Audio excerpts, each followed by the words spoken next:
Hello, high, good morning সবাইকে।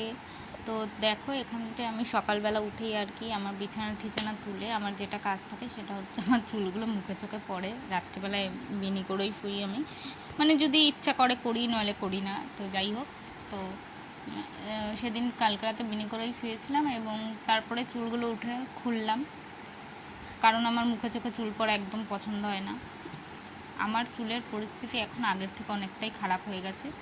তো চুলগুলোকে ভাবছি আজকে কেটে উড়িয়ে দেবো, কারণ অনেকটা বড় হয়ে গেছে। আর হচ্ছে গিয়ে তোমার পরিস্থিতিটাও আগের, মানে চুলের পরিস্থিতিটা আগের মতো সেই সিল্কি ভাবটা পাচ্ছি না আমি, সেই জন্য ভাবছি যে কেটে দেবো, কেটে ছোটো করে দেবো।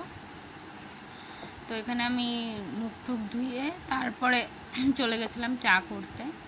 তো এখানে চা করছিলাম, আর লিকার চাই। আর এটাই দেখো, বাড়িতে বানানো হয়েছে, এটা চেষ্টা করেছি করার, কিন্তু ঠাম্মি খেয়ে বললো যে না, ভালোই হয়েছে, দোকানের মতনই হয়েছে। মুড়িটা ছিল, মানে মুড়িটা বাড়ির না, মুড়িটা আমি দোকান থেকে কিনে এনেছিলাম। আমাদের এখানে একটা দোকান আছে যেখানে মুড়ি ভাজে আর কি, তো সেখান থেকে কিনে এনেছিলাম।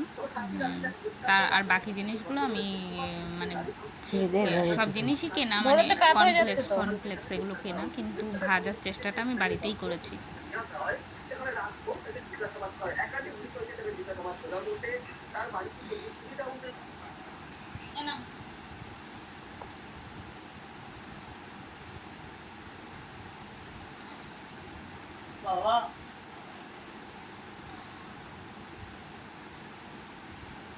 তো এখানে ঠাম্মিকে দিয়েছিলাম, ঠাম্মি বলছিল যে ভালোই হয়েছে খেতে।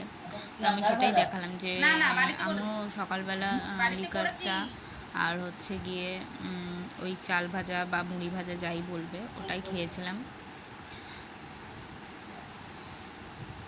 আর খবর চলছিল, আজকে খবর একটু দেখছিলাম। তো খবর চলছিল সেখানেই আর কি, খবরও দেখছিলাম একটু।